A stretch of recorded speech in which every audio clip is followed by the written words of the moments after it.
गायत्री मन constitution అಲ್ಲೇ 22 language మంతకు ನಿಮ್ಮ ಬೆಸ್ಕೈನ ಕ್ಯಾನ್ಸ್ತೇನೆ నేను వాటి గురించి ಕೇಳ್ತಾను అవి 8 షెడ్యూల్ తలే 7 పార్ట్లో మంతకు ఏంటి ఏ లాంగ్వేజ్లో మాట్లాడుతున్నావు? ఇది కోయా లాంగ్వేజ్ ఇది ఒక ట్రైబల్ లాంగ్వేజ్ అవునా, దీని గురించి నేనప్పుడు వినలేదే. ఇది షెడ్యూల్ లాంగ్వేజ్ కాదు కదా అందుకే అందరికీ అంతగా తెలియదు షెడ్యూల్ లాంగ్వేజ్ అంటే ఏంటి? షెడ్యూల్ లాంగ్వేజ్ అంటే కాన్స్టిట్యూషన్ ద్వారా గుర్తింపబడి ఉంటుంది మనకి ఇవి 22 ఉంటాయి ఫస్ట్లో 14 మాత్రమే ఉన్నాయి ఆ తర్వాత అమెండ్మెంట్స్ చేసి 8 యాడ్ చేశారు 2024లో 5 భాషలకే ప్రాచీన హోదా పొందిన భాషలకు గుర్తించబడ్డాయి కదా, వాటిలో ఉన్న పాలి ప్రాకృతం ఎందుకు షెడ్యూల్ లాంగ్వేజ్లో లేవు?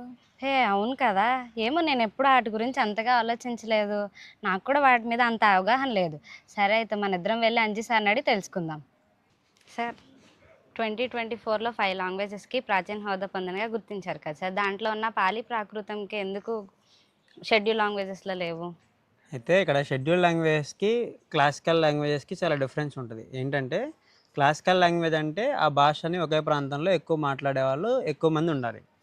లిటరసీ హిస్టరీ అనేది ఉండాలి. అంటే ఆ భాషలో ఏదో ఒక సాహిత్యపరంగా కొన్ని గ్రంథాలు కూడా ఉండాలి. అదేవిధంగా ఆ భాషకి సొంత లిపి గ్రామర్ అనేది కూడా ఉండాలి. ఓకేనా, ఇలా ఉంటే వాటిని షెడ్యూల్ లాంగ్వేజెస్లో గుర్తిస్తారు. 2011 సెన్సస్ ప్రకారం భారతదేశంలో 19,500కు పైగా భాషలు ఉండేవి. అయితే అందులో ప్రధాన భాషలు ఒక 121 వరకు ఉండేవి. కానీ భారత రాజ్యాంగం ఒక 14 భాషలను గుర్తించి తర్వాత మళ్ళీ ఒక 8 భాషల్ని మళ్ళీ కొత్తగా చేర్చారు. అదే క్లాసికల్ లాంగ్వేజ్ అంటే ఏంటంటే ఇక్కడ ఒక 1000 సంవత్సరాల నుంచి 2000 సంవత్సరాల చరిత్ర కలిగి ఉండాలి ఒక భాషకి.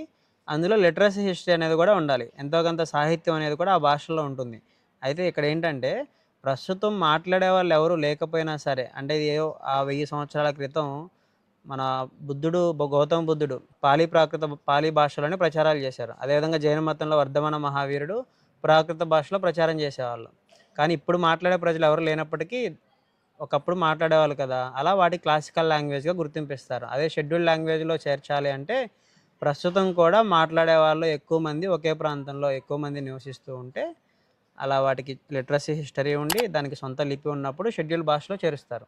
క్లాసికల్ లాంగ్వేజ్ అంటే మాట్లాడేవాళ్ళు మాట్లాడలేకపోయినా లేకపోయినప్పటికీ ఒకప్పుడు దానికి 1000 సంవత్సరాల చరిత్ర కలిగి ఉన్న భాష, దానిపైన కొన్ని గ్రంథాలు ఉన్నాయి. అలా ఇప్పుడు మాట్లాడేవాళ్ళు లేనప్పటికీ కూడా వాటికి గుర్తింపిస్తారనమాట. అర్థమైందా?